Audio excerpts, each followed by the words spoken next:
दोस्तों, किसी ने बड़े कमाल की बात कही है कि इस दुनिया में कोई भी इंसान आपके हाथ से कुछ भी छीन कर ले जा सकता है, लेकिन आपके नसीब से नहीं ले जा सकता। आज की वीडियो बहुत ही प्रेरणादायक और महत्वपूर्ण होने वाली है, इसलिए दोस्तों वीडियो को एंड तक जरूर देखना। तो चलिए दोस्तों, आज की प्रेरणादायक बौद्ध कहानी को शुरू करते हैं। पर वीडियो में आगे बढ़ने से पहले, यदि आप भी भगवान गौतम बुद्ध के सच्चे भक्त हैं, तो इस वीडियो को लाइक करके कमेंट बॉक्स में नमो बुद्धाय जरूर लिख देना। मत से लगाव था और समझदार भी था, पर एक बात ने उसके दिल में इतनी नफरत भर दी थी कि वह हर रोज एक नई लड़की से शादी करता और शादी के बाद दूसरे दिन उसको फांसी पर लटका देता। उस बादशाह के वजीर, काजी, सब बादशाह की इस हरकत से बहुत तंग आ चुके थे। एक बार फिर बादशाह ने एक लड़की को दुल्हन बनाया, उससे शादी की, उसको एक रात रखा और दूसरे सुबह उसको कत्ल करवा दिया। तो तमाम गांव वाले उस लड़की की लाश को लेकर वजीर के घर आ गए और कहने लगे, ए वजीर, हमें इंसाफ चाहिए। प्यारे दोस्तों, एक बादशाह था, उसको नेकी और हिकमत से लगाव था और समझदार भी था, पर एक बात ने उसके दिल में इतनी नफरत भर दी थी कि वह हर रोज एक नई लड़की से शादी करता और शादी के बाद दूसरे दिन उसको फांसी पर लटका देता। उस बादशाह के वजीर, काजी, सब बादशाह की इस हरकत से बहुत तंग आ चुके थे। एक बार फिर बादशाह ने एक लड़की को दुल्हन बनाया, उससे शादी की, उसको एक रात रखा और दूसरे सुबह उसको कत्ल करवा दिया। तो तमाम गांव वाले उस लड़की की लाश को लेकर वजीर के घर आ गए और कहने लगे, ए वजीर, हमें इंसाफ चाहिए। हमारी बेटियों का क्या कसूर होता है कि उन्हें बादशाह बेदर्दी से कत्ल कर देता है। वजीर भी उनकी बात सुनकर बहुत दुखी होता, लेकिन वजीर बेचारा क्या करता। वह हर बात पे बादशाह को समझाता था, लेकिन बादशाह वजीर की बात ना समझता। गांव वाले अपने सर जमीन पर मार मार के रोने लगे और अपनी फरियाद वजीर को सुनाने लगे। उस वजीर की एक खूबसूरत बेटी थी जो गांव वालों का हाल अपने बाप के पास खड़ी सुन रही थी। वजीर की बेटी बहुत ही खूबसूरत, अक्लमंद, समझदार थी। वह अपने बाप वजीर से कहने लगी कि मैं बादशाह सलामत से शादी करना चाहती हूँ। वजीर बोला, बेटा, यह जानते हुए भी कि वह जालिम तुम्हें शादी के दूसरे दिन मार डालेगा, तुम तब भी उससे शादी करना चाहती हो बेटी? बोली, बाबा, लोग क्या कहेंगे कि वजीर अपनी बेटी को तो छुपा के रखता है और लोगों की बेटियों पर जुल्म होने देता है। कयामत को आप लोगों से यह कह सकोगे कि जहां वह दूसरों की बेटियों को ना बचा सका, वहां वह अपनी बेटी भी ना बचा सका। इसलिए बाबा, आप मेरी शादी उससे कर दीजिए। और वैसे भी बाबा, जिंदगी और मौत तो अल्लाह के हाथ में है। वजीर अपनी बेटी से बहुत मोहब्बत करता था, लेकिन बेटी बहुत मजबूर कर लेती है, तो वजीर मान जाता है। दोस्तों, वीडियो में आगे बढ़ाने से पहले यह जान लेते हैं कि बादशाह सलामत ऐसा करता क्यों था। बहुत पहले उस बादशाह की एक बीवी थी। वह अपनी बीवी से बहुत मोहब्बत करता था। एक दिन बादशाह बिस्तर के ऊपर अपनी बीवी को गुलाम के साथ इश्क लड़ाते देख लेता है, लेकिन जिस हाल में उसने अपनी बीवी को गुलाम के साथ देखा होता है, उसी हाल में वह अपनी बीवी और गुलाम की एक तस्वीर बनवा लेता है और अपने कमरे में लगवा देता है, ताकि उसके सामने उसकी बीवी की बेवफाई हर वक्त रहे और उसको याद रहे कि औरत कितनी बेवफा होती है। बादशाह के दिल में औरतों के लिए इस कदर नफरत बढ़ गई कि उसको तमाम औरतें एक ही जैसी लगने लगी। इसलिए ही बादशाह जिस लड़की से शादी करता और दूसरे दिन उसको फांसी पर लटका देता, यह सोच करके ना ही उसकी जिंदगी में कोई औरत होगी और ना ही उसके साथ कोई बेवफाई करेगी। बादशाह को इस बात से उसके वजीर बशीर ने बहुत समझाया, लेकिन बादशाह ना समझा। अब हम चलते हैं वजीर की तरफ, जो अपनी बेटी की शादी बादशाह के साथ करने के लिए हाँ कर देता है। वजीर मजबूर होकर बादशाह के पास आकर कहता है कि बादशाह सलामत, मेरी बेटी आपसे शादी करना चाहती है। बादशाह हैरान होकर कहता है कि तुम्हारी बेटी को पता नहीं है क्या कि शादी के अगले दिन हम उसको फांसी पर लटका देंगे? वजीर अपनी आंखों में आंसू लेकर बोला कि बेटी जिद कर रही है। बादशाह बोला कि अगर तुम्हारी बेटी जिद कर रही है और तुम उसकी जिद पूरी करना चाहते हो, तो फिर शादी की तैयारी शुरू कर दो। और अगले ही दिन वजीर की बेटी और बादशाह की शादी हो जाती है। वजीर की बेटी अब बादशाह की मल्लिका बन जाती है। बादशाह जब शादी की रात वजीर की बेटी को देखता है तो वह हसीनो जमील होती है। बादशाह की तवज्जो वजीर की बेटी की तरफ ही होती है कि अचानक उसी कमरे में लगी उसकी बीवी की तस्वीर पर बादशाह की नजर पड़ जाती है। तब बादशाह को औरतों की बेवफाई याद आ जाती है, तो बादशाह गुस्से में और जोश में आकर कहता है कि आप हमारे वजीर खास की बेटी हैं और आपने यह बेवकूफ़ी वाली हरकत क्यों की यह जानते हुए भी कि कल सुबह आपको हम कत्ल करवा देंगे। मल्लिका बहुत ही अदब और एहतराम से बोली कि मेरे आका, यह फैसला तो मेरे अल्लाह ने किया है और अल्लाह का फैसला मुझे हर हाल में मंजूर है। बादशाह बोला कि तुम सुबह के अंजाम से वाकिफ हो। मल्लिका बोली, बिल्कुल वाकिफ हूं कि मेरी मौत सुबह फज्र के वक्त हो जाएगी, लेकिन उससे पहले एक रात आएगी। मल्लिका बोली, मोहब्बत की खुशी को लंबाई से नहीं नापा जाता, उसकी गहराई देखी जाती है। बादशाह बोला कि तुम्हारे इस दिल फरेब बातों का मेरे दिल पर कोई असर नहीं। मल्लिका बहुत ही एहतराम से बोली कि मैं एक रात के लिए आपकी बीवी हूं और इस रात पर मेरा पूरा हक है और सुबह पर आपका इख्तियार है। आप इतना गुस्सा क्यों कर रहे हैं? एक रात के लिए तो ठंडे हो जाएं। उसके बाद बादशाह थोड़ा ठंडा और पुरसुकून हो जाता है। मल्लिका बोली कि आपका दिल बहलाने के लिए मैं आपको क्या सुनाऊं? कोई नज्म सुनाऊं, कोई शेर सुनाऊं, कोई किस्सा सुनाऊं या फिर कोई गाना सुनाऊं? बादशाह बोला कि एक रात की बीवी हो और इस रात पर तुम्हारा पूरा हक है। चलो तुम एक किस्सा सुना दो। उसके बाद मल्लिका बहुत ही अदब और एहतराम से बादशाह सलामत को शरबत पेश करती है। मल्लिका अब किस्सा सुनाना शुरू कर देती है कि एक ताजिर था, उसकी एक बीवी थी और एक जवान बेटी थी। 3 छोटे बेटे थे। वह तिजारत करता था। उसने अपनी बेटी की शादी भी करनी थी। एक मर्तबा उसने सफर के लिए जाना होता है। सफर लंबा होता है और वह अपने घर वालों से मिलकर जाता है। जाते हुए बेटी खजूर देती है कि बाबा सफर लंबा है, भूख लगे तो रास्ते में खा लेना। वह खजूर साथ लेकर वह तिजारत के लिए रास्ते में निकल पड़ता है। चलते चलते आखिर थक जाते हैं और रास्ते में उसको एक हौज नजर आता है। पानी वाला हौज काफी नीचे होता है और वह ऊंचाई के रास्ते से गुजर रहे होते हैं। वह वहां से सफर तय करके नीचे आता है, यह सोच करके यहां बैठकर खजूर खा लूंगा और पानी भी पी लूंगा। वहां वह बैठकर खजूर खा रहा होता है और खजूरों की गुठलियों को पानी में फेंक रहा होता है। और अब जो सफेद पानी होता है और अचानक सुर्ख हो जाता है और अचानक हौज के अंदर से एक बहुत बड़ा जिन नमूदार हो जाता है। उस जिन के हाथ में बहुत बड़ी तलवार होती है। वह ताजिर बेचारा जिन को देखकर परेशान हो जाता है और कांपने लग जाता है। जिन उस ताजिर से कहता है कि मैं तुम्हें अभी कत्ल कर डालूंगा, मरने के लिए तैयार हो जाओ। वह ताजिर कहता है कि मेरा कसूर क्या है, मैंने किया क्या है?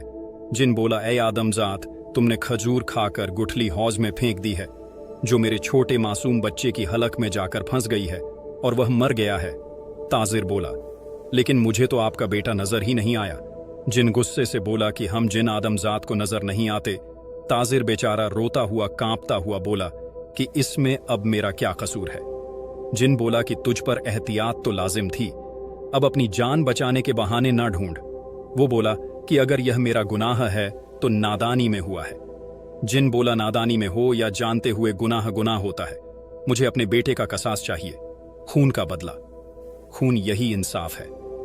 ताजिर बेचारा मजबूर होकर बोला डरता हुआ कि अगर मुझे मारने से तेरा बदला पूरा हो जाएगा तो मुझे मंजूर है। ताजिर बोला कि मेरी एक शर्त है। जिन बोला कि वो क्या? ताजिर बोला कि मरने के बाद कब्र की मट्टी का बोझ तो उठा सकता हूं, लेकिन लोगों का मैंने कर्ज देना है, वह बोझ मैं नहीं उठा सकता। वो देखो, उनमें लोगों का सामान और अमानत है जो मैंने लोगों को पहुंचानी है, और मेरी एक जवान बेटी है जिसकी मैंने शादी भी करनी है। मुझे यह कर्ज अदा करने का वक्त दे दो ताकि मैं तुम्हारे बदले के काबिल बन सकूं और तुम अपना बदला ले सको। जिन बोला, जान बचाने का अच्छा बहाना है। ताजिर बोला, तो ठीक है, तू मुझे अभी कत्ल कर दे, मैं रोजे कयामत के दिन तेरा गिरेवान पकड़ लूंगा। मल्लिका यह किस्सा सुना रही होती है और सुबह फज्र की अजान होने लग जाती है। मल्लिका खामोश हो जाती है। बादशाह सलामत बोलते हैं कि किस्सा सुनाना बंद क्यों कर दिया? अब मुझे बताओ कि जिन ने ताजिर को मार दिया। तो मल्लिका बोली कि रात खत्म, तो बात खत्म, अब अजान हो चुकी है और मेरे मरने का वक्त हो चुका है। बादशाह बोला, लेकिन मुझे इतना तो बताओ कि जिन ने उस ताजिर को मारा या छोड़ दिया। मल्लिका बोली कि कहानी बहुत तवील है, इसको बयान करने के लिए वक्त की जरूरत है और अब वक्त खत्म हो चुका है। तो बादशाह बोला कि हम वक्त को रोक लेंगे। मल्लिका बोली, ए सुल्तान, क्या वक्त कभी किसी के रोकने पर रुका है? बादशाह बोला कि हम तुम्हें एक रात की जिंदगी और अता करते हैं, अब तुम किस्सा सुनाओ। मल्लिका बोली, नहीं मेरे सरताज, किस्से तो रातों को सुनाए जाते हैं और अब तो अजान हो चुकी है, इबादत का वक्त हो चुका है और आपको अपने शाही फराइज भी अंजाम देने होंगे। बादशाह बोला, कि ठीक है, तुम्हें एक दिन और एक रात की जिंदगी और बख्श दी। अब मल्लिका वजू करती है और नमाज अदा करती है। बादशाह देख रहा होता है कि इतनी लड़कियां मेरे पास आई हैं। सबके चेहरे पर खौफ होता था। इसके चेहरे पर खौफ क्यों नहीं है? ये डर क्यों नहीं रही? मुझे किस्सा तो ऐसे सुना रही है जैसे इसने जिंदगी भर मेरे साथ रहना है। खैर, इसका किस्सा मुझे बहुत दिलचस्प लगा है। बादशाह मल्लिका को देख रहा होता है और उसके बारे में सोच रहा होता है। बादशाह की नजरें अचानक उसकी बीवी की तस्वीर पर पड़ जाती हैं और बादशाह फिर से तैश में आ जाता है। कमरे से बाहर चला जाता है और दिन भर के तमाम काम करता है। उधर मल्लिका खुदा से दुआ करती है कि ऐ मेरे खुदाया, ए मेरे अल्लाह, तू मेरे सरताज को हिदायत दे कि ये लोगों की बेटियों के कत्ल आम ना करें। जब शाम होती है तो बादशाह अपने कमरे में आता है। मल्लिका बादशाह के हाथ धुलवाती है, उनको खाना पेश करती है, उनके जूते उतारती है। बादशाह बोला कि यह तो नौकरों का काम है, आप यह क्यों कर रही हैं? मल्लिका बोली, नहीं मेरे सरताज, यह एक बीवी का फर्ज होता है कि वह अपने शौहर का ख्याल रखे। बादशाह बोला कि तुम एक रात की बीवी हो, उसके बाद भी तो काम नौकरों ने ही करने हैं। मल्लिका बोली कि ऐ मेरे सरताज, मुझे इस एक रात में भी अपनी खिदमत का मौका दें, ताकि मरते वक्त मेरे दिल पर बोझ ना हो कि मैंने अपने शौहर की खिदमत नहीं की। यह सुनकर बादशाह के दिल को सुकून मिला, लेकिन फिर उसको अपनी बीवी की बेवफाई याद आ गई और फिर से बादशाह गुस्से में आ गया और कहने लगा कि फालतू बात मुझसे ना करो, बस तुम किस्सा बयान करो। मल्लिका अब किस्सा सुनाना शुरू कर देती है।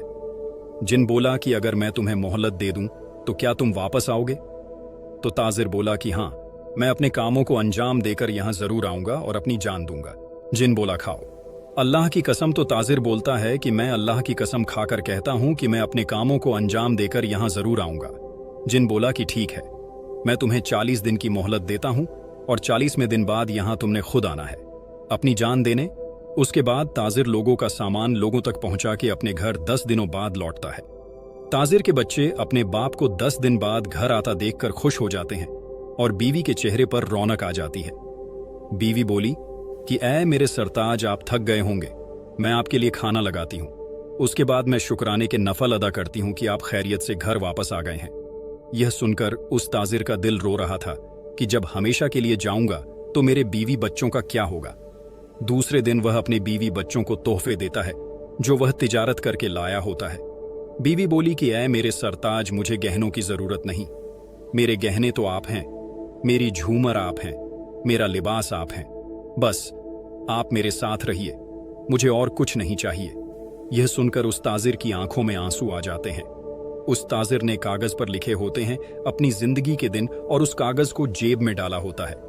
हर रोज देखता है कि उसकी जिंदगी का एक दिन कम हो जाता है।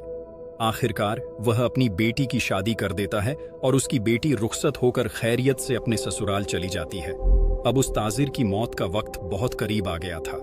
उसको अपने घर वालों से जुदाई का दुख अंदर से खोखला कर रहा था।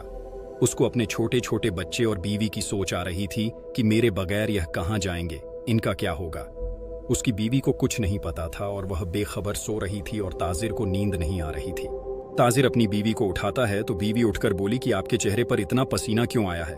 ताजिर बोला कि यह पसीना मौत के खौफ से आया है, जरा मुझे शीशा लाकर दो, मैं अपना चेहरा देखूं कि मौत का खौफ कैसा होता है। बीवी बोली कि आप ऐसी मनहूस बातें क्यों कर रहे हो? अल्लाह का शुक्र अदा करें, अल्लाह पाक ने हमें इज्जत दी है और मेहनत की दौलत दी है। उसके बाद वह ताजिर रोता हुआ अपनी बीवी को पूरी बात बताता है कि उसके साथ क्या हुआ था। यह सुनकर बीवी का कलेजा मुंह को आ जाता है और वह बीवी तड़प कर रह जाती है। बीवी जब पूरा किस्सा सुनती है तो कहती है कि मुझे भी साथ ले चले, आपकी जगह पर मैं कत्ल हो जाऊंगी, इस तरह उस जिन को भी ठंडक मिल जाएगी। ताजिर बोला कि नहीं, जब बच्चों की मां मर जाती है तो बच्चे यतीम हो जाते हैं, मेरे जाने के बाद तुम बच्चों का ख्याल रखना। ताजिर रोता हुआ बोला कि अगर मेरा माल दौलत जमा किया हुआ खत्म हो जाए या कोई आसमानी आफत आ जाए और तुम्हारे पास कोई चारा और ना हो तो मैं तुम्हें इजाजत देता हूं कि तुम दूसरी शादी कर लेना। बीवी बोली कि यह सुनने के लिए मैं जिंदा हूं, एक काश कि मुझे आपके कदमों में मौत आ जाए। बीवी रोकर बोली, वफादार बीवी का एक ही शौहर होता है। अल्लाह ने औरत को मां के रुतबे से नवाजा है और औरत से ही वलियों को, नबियों को, पैगंबर को पैदा किया है, मगर अक्सर यह अपने शौहर और बच्चों की मोहब्बत में टूटकर शीशे की तरह बिखर जाती है। ताजिर बोला कि ऐ मेरी वफादार बीवी, अब खुदा की रजा में राजी हो जाओ। अब सब्र के सिवा और कोई चारा नहीं।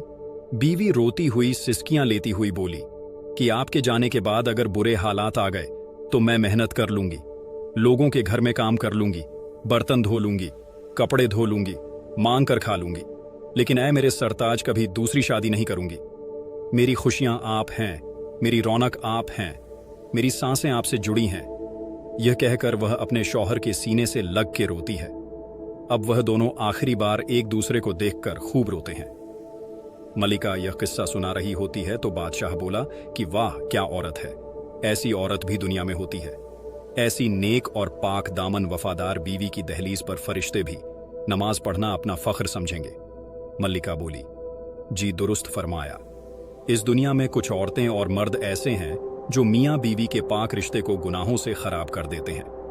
कुछ बदकार औरतें होती हैं जिनकी वजह से ऐसी नेक औरतों पर भी उंगली उठाई जाती है और उनको बदनाम किया जाता है। यह सुनकर बादशाह सोच में पड़ जाता है। मलिका अब आगे किस्सा सुनाना शुरू करती है कि सुबह होते ही ताजिर अब अपने सफर को रवाना होने को होता है। ताजिर के बीवी बच्चे रो रहे होते हैं, तड़प रहे होते हैं और आखिरी घड़ियों में एक दूसरे को सलाम कर रहे होते हैं। आखिरी सलाम करने के बाद ताजिर सफर के लिए रवाना हो जाता है और सफर तय करने के बाद अब वह उस मंजिल पर पहुंच जाता है जहां उसने अपनी जान देनी होती है। ताजिर जिनको आवाज देता है कि ऐ शहंशाह, जिन मैं हाजिर हो गया हूं और मेरे 40 दिन पूरे हो गए हैं, आओ और मेरी जान ले लो और अपना बदला पूरा कर लो। जिन बाहर आकर बोला, ऐ बहादुर नौजवान, तुम पर ताज्जुब है कि तुम इस तरह मेरे पास मौत के मुंह में आ गए, लेकिन ऐ आदम जात, मैं तुम्हें मारूंगा नहीं, मैं तुम्हें माफ कर चुका हूं। जिन बोला कि मुझे उस दिन तुम पर यकीन नहीं आया था, इसलिए उस दिन से मैं तुम्हारा पीछा कर रहा था और तुम्हारे बारे में जानना चाहता था कि तुमने जो कुछ भी मुझे बोला था वह सच था कि नहीं। लेकिन मैं जान गया कि तुम बहुत नेक और सच्चे हो और तुम्हारे जैसे लोग इस दुनिया में बहुत कम हैं, और मैं तुम्हें मारकर एक और नेक इंसान कम नहीं करना चाहता। ऐ बहादुर नौजवान, मैंने तुझे माफ कर दिया है। अब जाओ, तुम अपने बीवी बच्चों के पास, वह रो रहे हैं, तेरी राह में ताजिर। यह सुनकर बहुत खुश हुआ और उस जिन का शुक्रिया अदा किया। मलिका ने किस्सा खत्म करते हुए कहा कि ऐ बादशाह सलामत, अब हम आपको औरत की बेवफाई और वफादारी का एक छोटा सा किस्सा सुनाएं। तो बादशाह बोला कि जरूर। बादशाह किस्सा बहुत ही दिलचस्पी से सुन रहा था। मलिका बोली कि ऐ बादशाह सलामत, एक बादशाह होता है जिसकी 4 बीवियां होती हैं।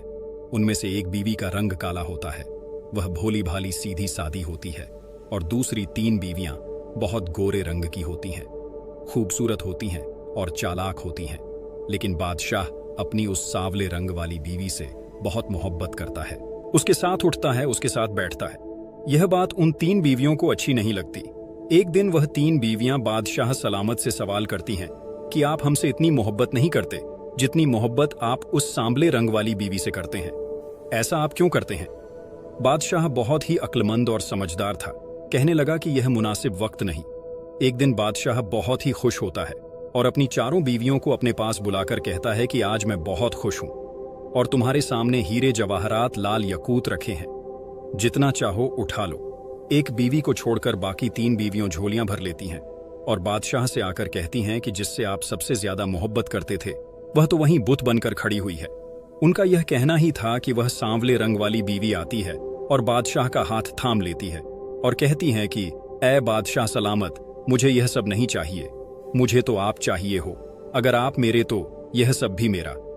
ऐ बादशाह सलामत, मेरी खुशियां आप हो, मेरे गहने आप हो, मेरा लिबास आप हो, मेरी रौनक आप हो, मेरा सब कुछ आप हो। बादशाह को अपनी उस बीवी से यही उम्मीद थी। बादशाह अपनी दूसरी बीवियों से कहने लगा कि तुम लोगों ने उस दिन मुझसे सवाल किया था कि मैं इससे ज्यादा मोहब्बत क्यों करता हूं, तो सुनो, आज तुम तीनों ने इसकी समझदारी अक्लमंदी देख ली है। तुम तीनों ने जेवरात गहने को उठाया और इसने मुझे चुना है। यह मुझे इतनी मोहब्बत करती है कि इसके लिए यह दुनियावी चीजें मायने नहीं लगती, इसीलिए ही मैं इससे ज्यादा मोहब्बत करता हूं। और हां, यह सांवले रंग वाली जरूर है, लेकिन मेरे लिए यह दुनिया की समझदार बीवी है। मलिका का यह किस्सा भी खत्म कर देती है।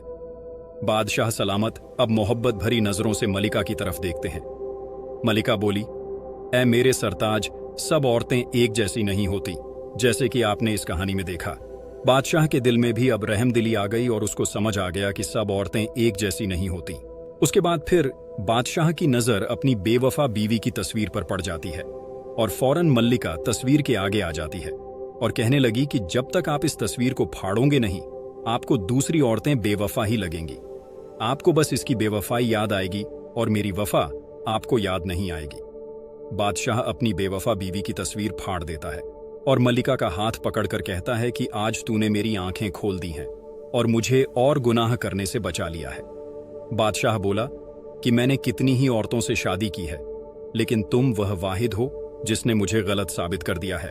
मल्लिका बोली कि अब आप मुझे कत्ल करना चाहे तो कर दें, लेकिन मेरी एक शर्त है कि आप मुझे सिपाहियों के हाथों से कत्ल ना करवाएं, खुद अपने हाथों से करें। मुझे यह गवारा नहीं कि मुझे कोई सिपाही हाथ लगाए, आपके हाथों से मरूंगी तो मेरी रूह को सुकून मिलेगा। बादशाह बोला, नहीं मेरी मल्लिका नहीं, तुम्हें मैं कुछ नहीं करूंगा और अपनी सांसों के बराबर रखूंगा, और आज मैं अपना यह अहद भी तोड़ता हूं, बस तुम ही अब मेरी जिंदगी में रहोगी। और हां, आप मुझसे वादा करें कि आप मुझे ऐसे किस्से सुनाया करेंगी। तो मल्लिका बोली, जी मेरे हुजूर, हम आपको रोज ऐसे किस्से सुनाया करेंगे। अब बादशाह के वजीर बशीर और काजी राया सब बादशाह से बहुत खुश थे, क्योंकि बादशाह अब किसी को कत्ल नहीं करता था, और वजीर तो बहुत ज्यादा खुश था। उसकी बेटी की जिंदगी भी बच गई और वह बादशाह की मलिका भी बन गई। तो नाजरीन, हमारी इस वीडियो के कमेंट बॉक्स में जरूर बताइएगा कि यह किस्सा आपने पहले भी सुना है या आज पहली बार सुन रहे हैं। और अगर आपने यह कहानी पूरी सुनी है तो कमेंट बॉक्स में मुकम्मल या कंप्लीट का लफ्ज जरूर लिखिए, ताकि हमें पता चल जाए कि कितने लोगों ने हमारी इस स्टोरी को मुकम्मल देखा है। और अगर आपको यह स्टोरी अच्छी लगी है, पसंद आई है, तो पसंदगी का इजहार ये होता है कि आप इस वीडियो को आगे भी लोगों तक शेयर कर दें। और ऐसी मजीद वीडियोस देखने के लिए हमारे चैनल को भी सब्सक्राइब कर लें। मिलते हैं एक नई वीडियो के साथ, तब तक के लिए अल्लाह हाफिज।